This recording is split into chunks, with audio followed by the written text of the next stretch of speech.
Happy Monday, friends. Congratulations on making it to another week. It is week 7. Oh my goodness, we have 2 more weeks left of our regular school year before we start our summer session. So continue to work really hard these last 2 weeks. I know it's challenging to stay motivated when we're so close to the end, but you guys can do it. This week, we're going to move into something a little bit different. We're going to talk about measurement. I really love talking about measurement because there are so many different things that we can discuss and so many ways that we can apply how we can measure different things. So for this week, we're going to talk about 2 different units of measurement. One unit of measurement is already familiar to you, and another unit of measurement will be brand new. We're actually going to have 2 different videos. That's right. So your guided practice today is mostly going to be videos from Tim and Moby reviewing some information about measurement. So make sure you pay very close attention to the rest of the video. All of the answers to the questions below will be from the video. So our guided practice today is to simply watch the videos on measurement. Let's do a quick review on measurement. Let's review some of the things that we already know, which include some of those units. So, what is measurement? Well, because our world is filled with very, very, very small things and even very large things, some ways that we can better understand all of these different things is by measuring them. So we're really looking at their physical characteristics. Well, we measure them by exploring their length, their height, their width, their weight, and even their temperature. So when we're measuring something, measurement is simply finding a number that shows the size or the amount of that object. And again, measurement usually describes the physical aspect of different things. So we can measure how long, wide a building is. We can even maybe measure how much it weighs. So what are the different units of measurement that mathematicians and scientists use? Well, one unit is called the customary unit. Now, the customary unit is a unit of measurement that we actually already am familiar with. But one thing that's really interesting about the customary unit is that very few countries use this unit consistently. The United States is one of them, but there are many other countries that actually do not use customary units. So this is going to be a review for all of us.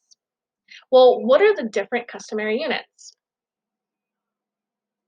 So going back to what we know about measurement, we can measure the length of something, we can measure the weight of something, we can also measure how much liquid something takes up, and we can also measure its temperature. So what are the customary units that we use to describe length, weight, volume or capacity, and temperature? Well, for length, we would measure that either in inches, feet, yards, or miles. For weight, we would measure those in ounces, pounds, or tons. And each of these units of measurements are in order from smallest to biggest. So when we go back and look at the units of measurement for length, well, the smallest unit of measurement would be inches. We would use that unit to measure things such as paper clips, pens, pencils, or even books. As objects get larger, we would use a larger unit of measurement such as feet, yards, or even miles. Miles is the largest customary unit for length. We use miles to measure the distances between cities, states, and even other countries. Well, the customary units that we use to measure weight are ounces, pounds, and tons. These are also in order from the smallest unit to the biggest unit. So if we want to measure the weight of small objects such as fruits, vegetables, or even cute little kittens, we would use ounces. And again, as objects get larger, we would use larger units to measure their weight.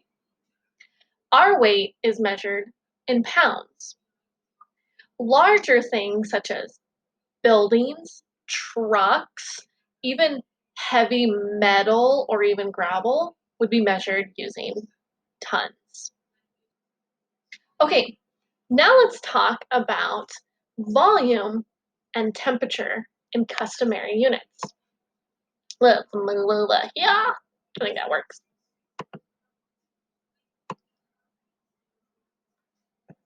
All right, that's good. So anytime we are measuring how much something takes up, especially when it's referring to things such as liquids, we would measure those in customary units using ounces, cups, pints, quarts, and gallons. Well, ounces would measure things such as my coffee right here. Same thing for cup or pints. Quarts and gallons would be to measure larger objects that can hold liquid, such as a gallon of milk that you can find at the grocery store. These units are also listed from smallest to biggest. And the last unit in customary units for temperature would be Fahrenheit. We use Fahrenheit to measure how hot or how cold something is. You might have noticed that you can see ounce as a unit for both volume and weight.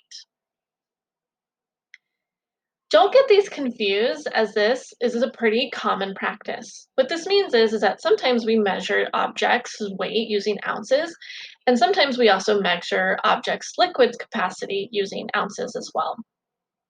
One really great way to know the difference is that when you're measuring liquid, it'll usually say fluid ounces.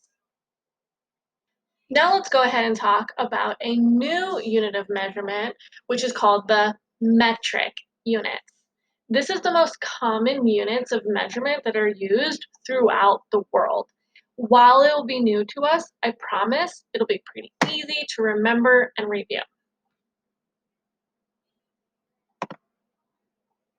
So again, we can measure things using length, weight, liquid capacity, and even temperature.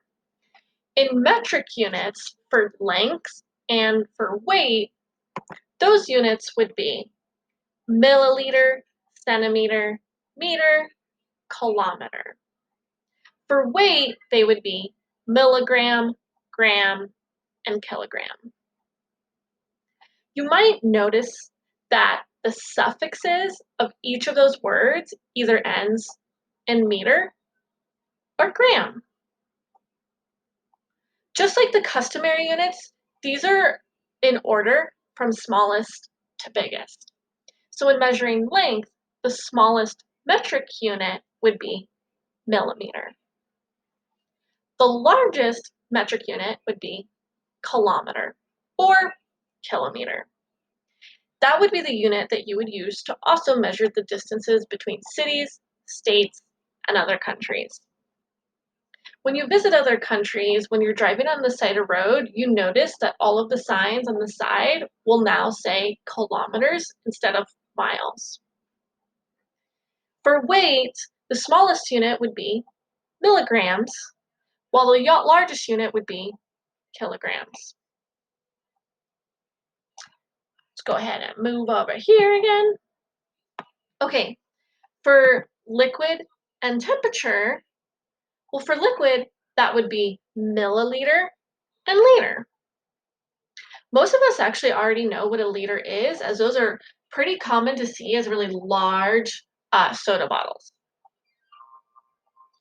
And then temperature is also measured in metric units using Celsius.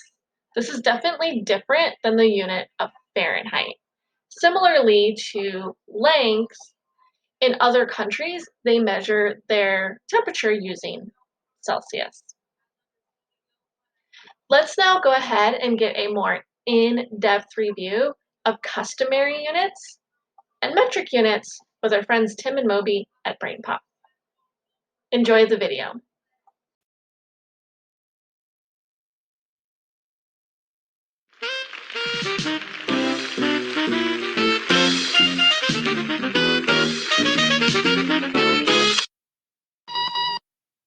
Hey there, and welcome back to the Mysteries of Life. We've got something extra fun planned for today. We're going to be using a secret family recipe to make delicious shepherd's pie. That's right, Moby, it's a very special recipe. My great-grandfather brought it over from Wales 100 years ago. Let's see, looks like we'll need 4 drams of butter, 9 scruples of flour, 6 3/4 gills of potatoes. What the heck is this? Dear Tim and Moby, I know all about the metric system, but what about miles, pounds, gallons, and all that stuff? From Angel. Well, miles, pounds, and gallons are all examples of customary units. They're a lot older than metric units, and they're based on the imperial system developed in Great Britain. Britain and most of its former colonies converted to the metric system during the 20th century. But in the United States, the old system stayed in place. Actually, most customary units are based on measurements used in agriculture and trade. For example, the acre, a unit of area, was originally defined as the amount of land that a farmer and his ox could plow in one day. Well, compared to metric units, customary units have a lot of drawbacks. In the metric system, every unit is based on powers of 10. But in the customary system, pretty much everything is divided into fractions, not decimals. To master it, you have to memorize dozens of different units and lots of complicated conversions. Are you sure you want to know these units? You're not going to have to use them in science class or anything like that. Alright, we'll start with length. The smallest customary unit of length is the inch. It's about the same as 2.5 centimeters. The next largest unit is the foot, which is 12 inches long. Most rulers are a foot long, and so are many submarine sandwiches. 3 feet equal 1 yard. American football fields are all 100 yards long. And finally, you've got the mile. It's equivalent to 1,760 yards or 5,280 feet. Long distances are usually measured in miles. Units of length are also used to measure areas and volumes. For example, homes are sometimes measured in square feet. And occasionally you'll see volume measured in cubic inches or cubic feet. Right, there are other ways to measure volume too. One of the smallest units of liquid is the fluid ounce. 16 fluid ounces equal 1 pint. 2 pints equal 1 quart. And 4 quarts equal 1 gallon. Actually, there are a lot more customary units of volume. Many of them, like the teaspoon, the tablespoon, and the cup, are used in cooking. A cup is a half pint, or 8 ounces, and teaspoons and tablespoons are each less than an ounce. Anyway, let's move on to mass. In the customary system, solid objects are weighed in ounces, pounds, and tons. Actually, an ounce is different from a fluid ounce, since one measures volume and the other measures weight. A slice of bread weighs about an ounce. There are 16 ounces in a pound. An NFL football weighs about a pound, while a bowling ball weighs about 10 pounds. And finally, a ton is 2,000 pounds. Needless to say, only very heavy stuff is measured in tons. And that, my robot friend, is the customary system of measurement. Now, let's see if we can figure out that recipe. Wow, you figured it out on your own? I'm sure it's just as good.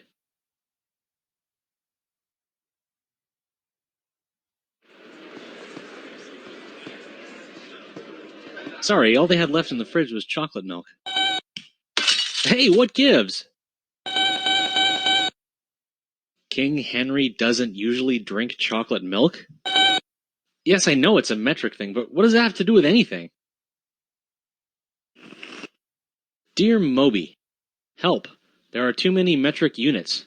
How can I remember them all? Thanks, Jorge. Oh, hi, Jorge.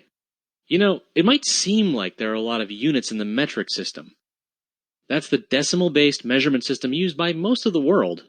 But if you look closely at these units of length, you'll see that they're really just variations on the same unit. That's one of the beauties of the metric system. You can scale any measurement up or down just by changing the unit's prefix. For length, that unit is the meter. For mass, it's the gram. And for volume, most people use the liter. Well, you could measure length with nothing but meters. But that's not very practical when we're talking about, say, the length of a human hair or how far it is to the next town. To measure something that's much larger or smaller than a base unit, it's easier to tack on a metric prefix. The prefix creates a new unit that's a power of 10 bigger or smaller than the base unit. For example, a centimeter is 1/100th as long as a meter, perfect for measuring that hair. And 1 kilometer equals 1,000 meters, ideal for measuring that road. How many prefixes are there? More than you're ever likely to use. But don't stress about learning all of them. Really, you just need to memorize the 6 most commonly used prefixes. And, lucky for you, Moby has the perfect way to do just that. Just memorize the sentence, King Henry doesn't usually drink chocolate milk. The first letter of each word stands for a different prefix, except for usually, which is just a placeholder for whatever base unit you're using. Well, we already know that kilo means 1,000 and centi means 1/100th. As for the others, hecto means 100, deca means 10, deci means 1/10, and milli means 1,000th. Notice anything about these values? Right, each prefix is exactly 10 times as big as the one to its right, and 1/10 as big as the one to its left. That makes it a breeze to convert from one unit to another. I'll show you. Let's say you want to figure out how many milligrams are in 5 hectograms. On our handy prefix line, put your finger on the unit you're starting from. Then count the number of units your finger passes while moving to the unit you're converting to. 1, 2, 3, 4, 5. Now, take your number and move the decimal point the same number of places in the same direction. And you add a 0 for each place the decimal moves. There you have it. 5 hectograms is the same as 500,000 milligrams. Yes, it really is that simple. Just remember that King Henry doesn't usually drink chocolate milk, and you're good to go. I guess this is an unusual night for King Henry.